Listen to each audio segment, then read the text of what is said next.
Welcome to Shutterfly Photo Story. I'm Michael, and I'm going to demo a few key features of the application for you.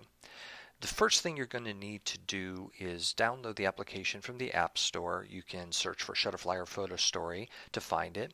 After it's installed, you'll then need to create accounts for each of the students. These accounts use an email address. If the students already have an email address they use in your classroom, you can go ahead and reuse that email address and password. If they do not, then you'll need to create one specifically for this application. It's very easy to do. You just tap on Sign Up. You put in a first name and a last name of the student. You then put in the email address, and in this case you can also just make up one if they don't have one. So I could be Michael H. at, let's say, Mrs. Dean's class.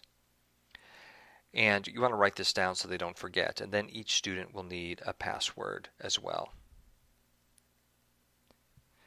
After that, you're going to want to go ahead and check the box that says I'm a student using Photo Story as part of a school program.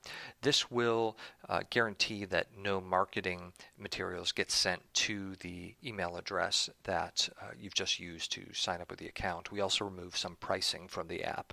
So I'm going to go ahead and sign up.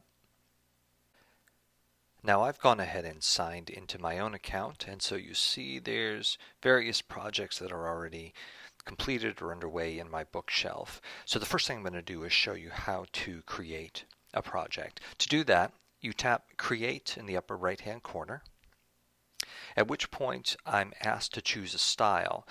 Styles give you a default template to begin your storytelling with.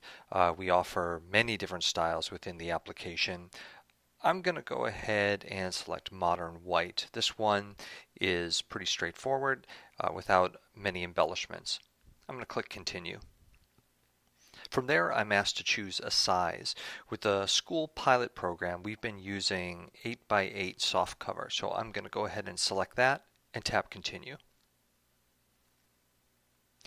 From here, I have the option to either begin my project with photos selected and so that it can populate the book with those photos, or I can cancel and just go right to the book if I would rather do that later.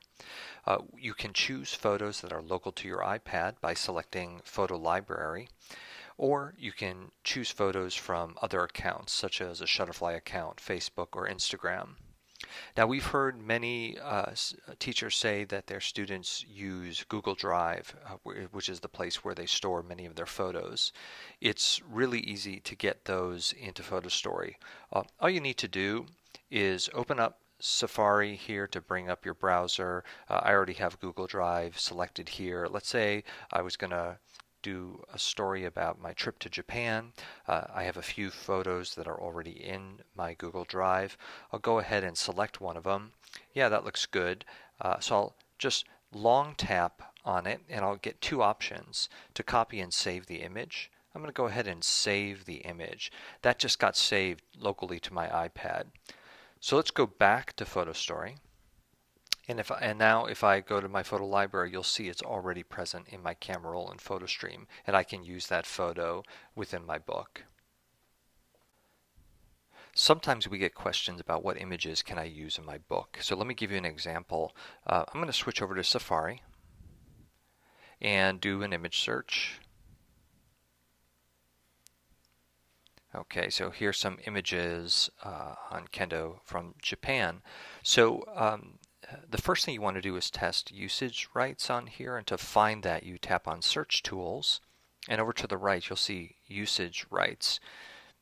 This way you can filter down to images that you can legally use within your book. So let me go ahead and filter that down, and now I have a bunch of images I can feel okay using in my book. Now the other thing you're going to want to be aware of is the file format of the image.